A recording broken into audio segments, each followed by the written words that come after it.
Good morning students. I am Archana Gupta, your accountancy lecturer. और आप सब कैसे हैं? होप सो कि आप सभी ठीक होंगे। और जैसे कि आप जानते हैं कि मैं आपको अकाउंटेंसी सब्जेक्ट पढ़ा रही हूँ और अभी तक हमने अकाउंटिंग मीनिंग समझा कि अकाउंटिंग मीनिंग क्या होता है, अकाउंटेंसी हम करते क्यों हैं, why we do accounting, and another topic is basic terminology of accounting. मैंने आपको पारिभाषिक शब्द समझाए थे अकाउंटेंसी के, जो अब हमें नीड होंगे। नेक्स्ट जो टॉपिक है, बच्चों को बहुत इंतज़ार रहता है जर्नल एंट्रीज का। यस, जर्नल एंट्रीज, जिसे हिंदी में बोला जाता है जर्नल प्रविष्टियाँ। जर्नल GENERAL हम नहीं लिखते हैं, यहाँ जर्नल से मतलब है JOURNAL, जर्नल एंट्रीज। यस, पहली बात तो ये कि एंट्रीज करने के लिए हमारे पास यहाँ पर दो मेथड हैं, लेकिन जो मेथड है वो एक ट्रेडिशनल है और दूसरा है मॉडर्न मेथड। अब ये सोच रहे होंगे कि हमें जर्नल एंट्रीज, क्योंकि बिजनेस में जब भी कोई ट्रांजैक्शन होता है तो उसका अकाउंटिंग फॉर्म होता है जर्नल एंट्रीज, इसलिए हम उसे जर्नल एंट्रीज में लिखते हैं। अब जर्नल एंट्रीज का सबसे बड़ी बात तो ये है कि जर्नल एंट्रीज में दो फॉर्म होती हैं, पहला एक डेबिट और दूसरा एक क्रेडिट। तीसरी बात, जर्नल एंट्री करने के लिए एक फॉर्मेट बना है, हम उसी फॉर्मेट में जर्नल एंट्रीज करते हैं। नेक्स्ट बात ये है कि जो जर्नल एंट्रीज हैं वो आप करते इंग्लिश में हैं, हमेशा जर्नल एंट्री इंग्लिश में होगी। ट्रांजैक्शन आपको हिंदी या इंग्लिश दोनों में लिखे जा सकते हैं, दिए जा सकते हैं, लेकिन हमेशा हमें जर्नल एंट्रीज किस में करनी है? इंग्लिश में। अब बात आती है, क्योंकि ये बेसिक ABCD है आपके जर्नल एंट्रीज, अगर आपने इन्हें अच्छे से समझ लिया तो डेफिनेटली पूरी अकाउंटिंग इसी पे बेस्ड है, कभी भी हमें कोई भी दिक्कत नहीं आएगी। और सबसे मज़ेदार बात यह है कि ये बहुत इजी होती है। मैंने आपको स्टार्टिंग में बताया था कि बिजनेस की डेफिनेशन क्या है और जर्नल एंट्री उसी डेफिनेशन पर बेस्ड होती है, वो मैं आपको अभी दिखाऊंगी। देखिए यहाँ पे सबसे पहले बात तो जर्नल एंट्री होती क्या है, इसकी डेफिनेशन क्या है। बिजनेस के जितने भी ट्रांजैक्शंस होते हैं उन्हें अकाउंटिंग फॉर्म में लिखना ही जर्नल एंट्रीज है। दूसरी बात, जर्नल एंट्रीज दो तरीके से होती है, टाइप्स ऑफ अकाउंटिंग आप कह सकते हो, या क्लासिफिकेशन कह सकते हो कि अकाउंटिंग का क्लासिफिकेशन जो मेथड है,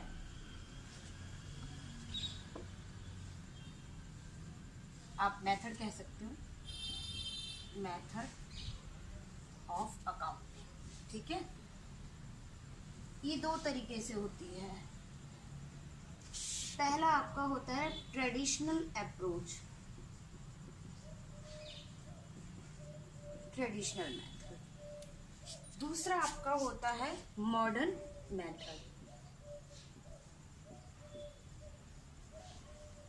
हिंदी हम जानते हैं ट्रेडिशनल की क्या होती है, ट्रेडिशनल होते हैं पारंपरिक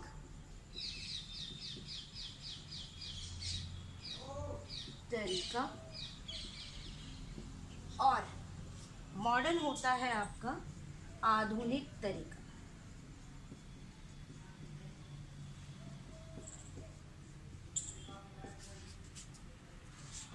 अभी जो हम तरीका पढ़ेंगे वो सबसे पहले पढ़ेंगे आपका मॉडर्न टेक्निक।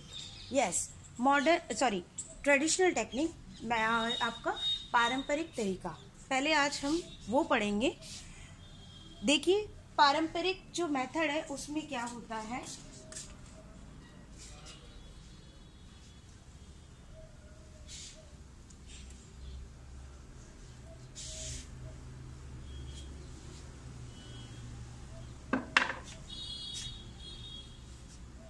ट्रेडिशनल जो मेथड है आपका,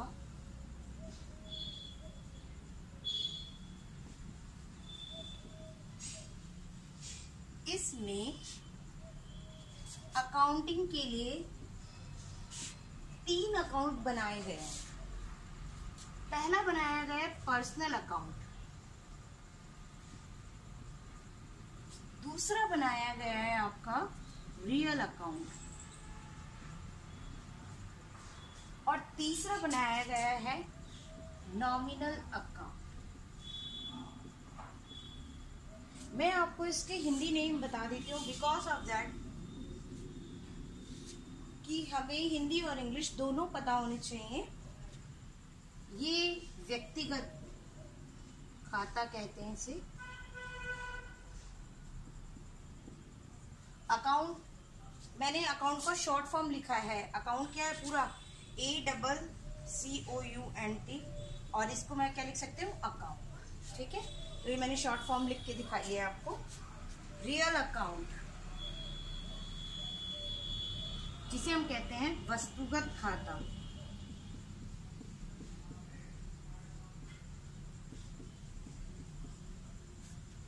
और तीसरा हमारा है नाम मात्र खाता।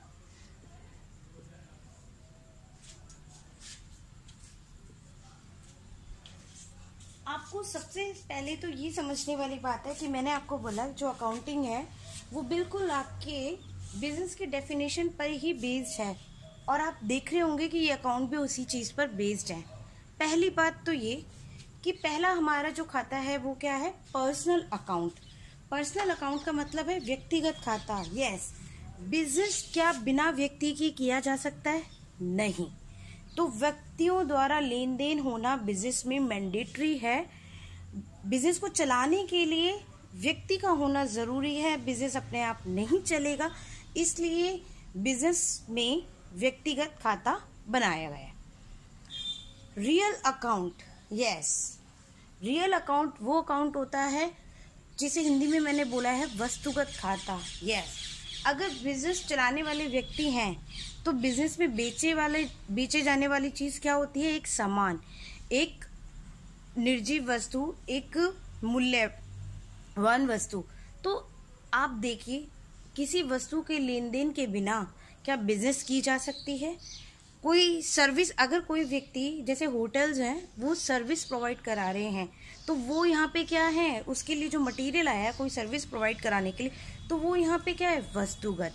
इसलिए बिजनेस में बिना व्यक्ति के, बिना वस्तु के क्या बिजनेस हम कर सकते हैं? नहीं।